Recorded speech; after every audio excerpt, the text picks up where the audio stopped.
क्या होता अगर शिवाजी महाराज ना होते? क्या होता अगर स्वराज्य ना होता? इसका जवाब देते हुए कवि भूषण कहते हैं कि काशी की कला जाती, मथुरा मस्जिद होती, शिवाजी ना होते तो सुन्नत होती सबकी। 17वीं शताब्दी का भारत, जहाँ एक तरफ मुगल, एक तरफ आदिल शाही, एक तरफ निजाम शाही के बीच जूझ रहा था। उस अंधेरे में एक मशाल जली, उस अंधेरे में एक अग्नि ने एक अग्निवीर को जन्म दिया। 19 फरवरी 1630 को शिवनेरी के किले में सह्याद्री के गोद में लीजाऊ माँ के कोख से एक अग्निवीर का जन्म हुआ, जिनका नाम था शिवाजी शाहजी राजे भोसले। ये कहानी है एक 15 साल के शिवपा से हिंदवी स्वराज्य के संस्थापक, फादर ऑफ इंडियन नेवी कहे जाने वाले छत्रपति शिवाजी महाराज बनने के सफर की। छत्रपति शिवाजी महाराज को समझने से पहले हमें शिवाजी राजे को समझना जरूरी। शिवाजी महाराज के जीवन में उनके सबसे पहले गुरु थी उनकी माँ, स्वराज्य की जगदम्बा माने जाने वाली माँ जिजाऊ साहब। माँ जीजाबाई ने शिवाजी महाराज को राजनीति, कूटनीति का ज्ञान दिया। उन्हें रामायण, महाभारत, भगवत महापुराण जैसे हमारी इतिहास का उन्हें ज्ञान दिया। इससे हुआ ये कि शिवाजी महाराज के अंदर लीडरशिप, स्वतंत्रता और स्वराज्य के गठन का मोटिवेशन मिला।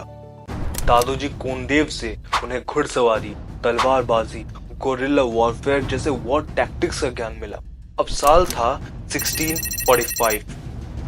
छत्रपति शिवाजी महाराज 15 साल के थे लगभग, जब उन्होंने रायरेश्वर के मंदिर में अपने कुछ दोस्त तानाजी मालुसरे, कान्होजी जेधे, यसाजी कंक, बाजी पासलकर के साथ मिलके स्वराज्य को बचाने, स्वराज्य के गठन करने और स्वराज्य निर्माण का प्रतिज्ञा लिया।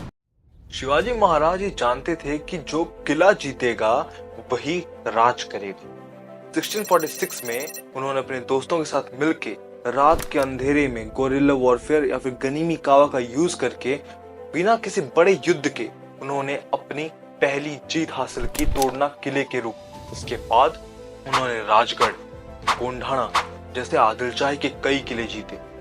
पुरंदर के किले के जीत के साथ ही उन्होंने आदिलशाही की कमर तोड़ दी थी। अब साल था 1648।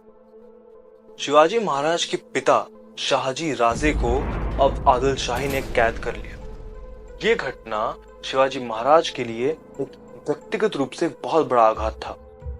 हम सबकी लाइफ में एक ऐसा सिचुएशन जरूर आता है कभी ना कभी, जब हमारी लाइफ बिल्कुल सही चल रही होती है और अचानक से ऐसा प्रॉब्लम आता है जो हमारी बिलीफ सिस्टम को हिला कर रख देता है, हमारे सेल्फ कॉन्फिडेंस को हिला कर रख देता है। क्या शिवाजी महाराज के दिमाग में ये नहीं आया होगा कि मेरे पिता बंदी हो चुके हैं, अब आगे क्या? शिवाजी महाराज में जो सबसे अनोखी चीज थी उनकी, वो थी उनकी आउट ऑफ द बॉक्स सोचना। उन्होंने मुगलों को पत्र लिखा। अब जब ये बात आदिलशाही को पता चली कि इस डर से कि मुगलों के साथ मिलकर शिवाजी राजे बीजापुर सल्तनत पर अटैक न कर दे, इस डर की वजह से आदिल शाह ने शाहजी राजे को छोड़ा और इस राजनीतिक चक्रव्यूह का यूज करके शिवाजी महाराज ने अपने पिता को छुड़वाया। 1649 से 1655 के बीच में शिवाजी महाराज ने कोई भी बड़ा युद्ध नहीं किया। इस बीच में उन्होंने खुद को और एम्पावर किया। उन्होंने अपने राज्य की एडमिनिस्ट्रेशन को सुधारा, उन्होंने टैक्सेशन को इम्प्रूव किया, उन्होंने अपनी आर्मी को और स्ट्रॉन्ग किया, अपने वॉर टैक्टिक्स को और इम्प्रूव किया। और 1655 उन्होंने जावली के चंद्रराव मोरे को हरा के जावली पे कब्जा किया, जो कि हमारी कहानी का सबसे महत्वपूर्ण पार्ट है। एक तरफ जहां शिवाजी महाराज अपने लोगों के दिलों पे छा रहे थे, उन्हें लोग अपने मंदिर में पूजे जाने वाले भगवान से ज्यादा ऊपर रखते थे, वहीं दूसरी तरफ शिवाजी महाराज की बढ़ती हुई ताकत को देख के, उनके स्वराज्य को बढ़ता हुआ देख आदिलशाही के छाती पे कांटे चुभ रहे थे। और इसी चुभन से तिलमिलाए हुए आदिल शाह ने अपने सबसे विश्वास पात्र सेनापति, अपने सबसे क्रूर सेनापति को ये मुहिम दी कि शिवा को जिंदा या मुर्दा लेके आओ। ये सेनापति था अफजल खान मोहम्मद शाही। यह अफजल खान कोई छोटा मोटा सेनापति नहीं था। ये अफजल खान वो अफजल खान है जिसने शिवाजी महाराज के पिता शाहजी राजे को कैद किया था। ये अफजल खान वो अफजल खान है जिसने 1654 में विश्वासघात करके शिवाजी महाराज के बड़े भाई संभाजी राजे की हत्या की थी। ये अफजल खान वो अफजल खान है जिसने औरंगजेब तक को कैद किया था। अतिशय क्रूर और अतिशय विश्वासघाती। पूरा भारत में खौफ था अफजल खान का उस वक्त। औरंगजेब भी जिसे डरता था वो था अफजल खान।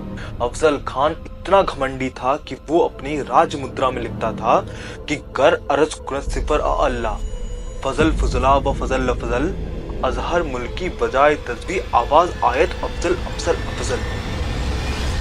अर्थात अगर जन्नत के फरिश्ते अपना कान धरती की तरफ करके सुने तो जपमाला में से उन्हें अल्लाह अल्लाह का नाम नहीं सुनाई देगा, उन्हें अफजल अफजल का नाम सुनाई देगा। इतना घमंडी था अफजल खान।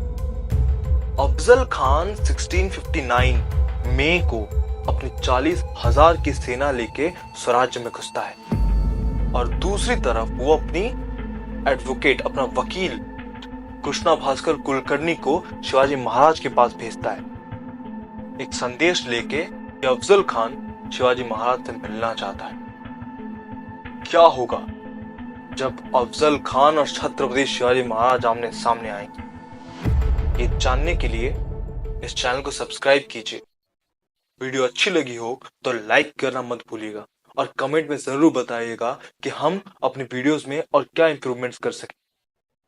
अब तक के लिए जय भवानी, जय शिवराय।